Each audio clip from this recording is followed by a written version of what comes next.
I've never had something like this to this level.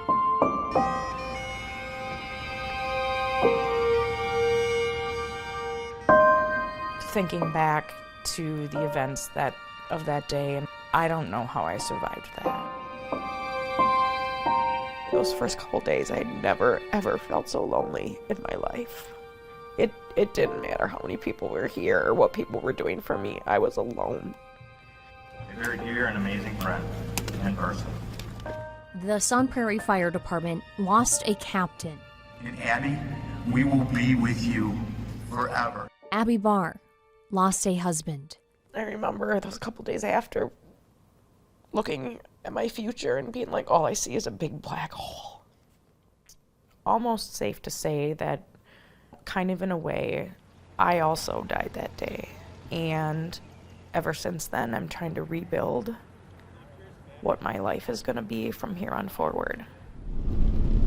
Grappling with holding on and letting go, Abby's courage has pushed her forward to rebuild her life, with grief lingering through the process. Abby's loss is shared with her 4-year-old daughters, Aubrey and Haley. You're a cool chick. Them not being able to know him makes me angry and just tears me apart. It's not fair, because those are two of the most beautiful girls I have ever met in my life. And why they got robbed of a father, I'm not sure. Sam, I am. Mommy, what's his name? Corey lives on in these beautiful little faces, one of Abby's biggest blessings. Come on, Haley. Her strength has grown from being a single mom. His wife, Abby, is here. And so has Corey's memory. Round of applause for the marvelous. I mean, for me, going to those things brought me comfort and made me feel closer to him. She carries Corey with her everywhere, whether if it's playing with the girls, going to her favorite workout class, or having just a simple day to be sad. You can see me smiling, but it doesn't mean that I don't have a huge hole in my heart that is there constantly. I realized that if they weren't here to get me out of bed in the morning, I'm not sure what my life would look like.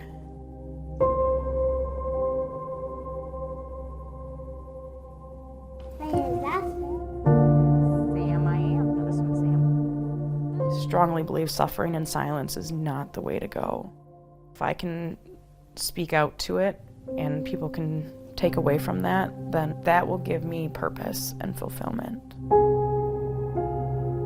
It's not just Abby's loss, and that is the reason the twins and Abby are surrounded with incredible amounts of love and support.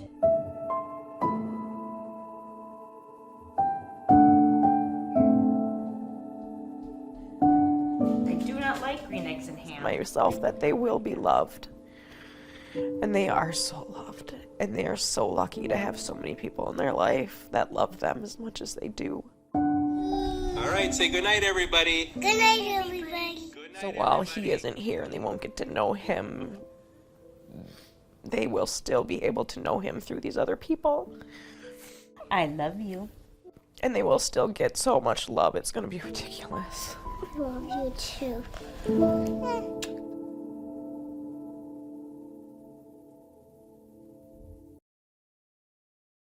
5531, separation. Person down between the building. Officers couldn't get to the front lines without dispatchers Middleton. taking the first call. Is she there for, does she work there, or did she say? Danielle Kimball has been a calming voice No, that's okay. who provides quick judgment to get help where it's needed. Middleton Police Department. I've been doing it since I was 19, 20 years old. Everything is about timing. A second can mean the world of difference. Building is all locked up and with a couple of deputies. September 19th, 2018.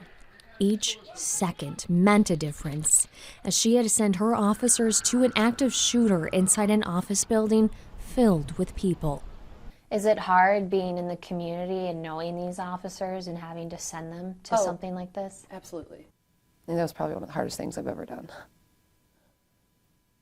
But I mean, I can't wrap them in bubble wrap and tell them not to go. Additional ambulances to also stage outside. It's just, I kept thinking about little tidbits of each officer and what I know about them. You know, one officer had had a baby, one likes to show me Lego projects, an officer's about to retire.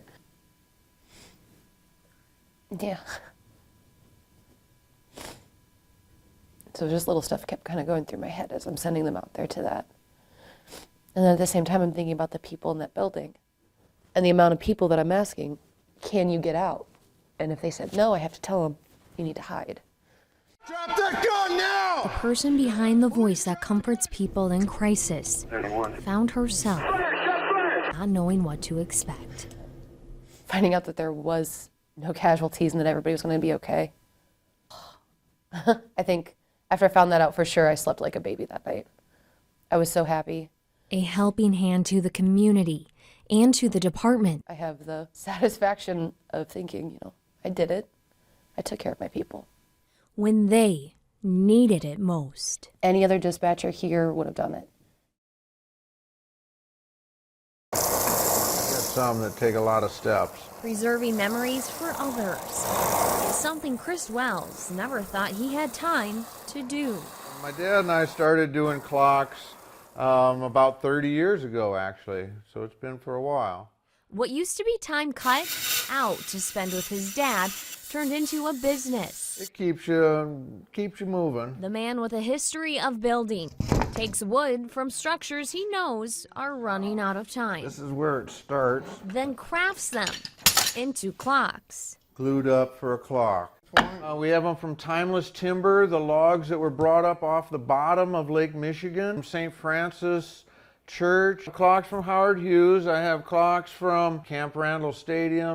Each clock with a different story. Going up to the attic to play basketball because they had rafters they had to shoot around. That made the Mineral Point kids tough to beat. When time expired for the General Motors plant, Yeah. it was Chris's dad who got the gears moving for the GM clocks, something he never got to finish. His dad died from cancer last year. Making it important for Chris, though, to finish the project and for all of his friends. Well, I was in the Marines. I kind of knew all my friends were working at GM. So we kind of, I don't know, thought we were doing our job out there also, so they could do theirs. As time moves on, Chris is happy to give a chunk of his back to others. I think I got enough wood for 2,500 clocks. And it sounds like a lot, but that would be 1 year worth of employees at GM. And there was 90 years there. In Janesville, Morgan Wolfe, NBC 15 News.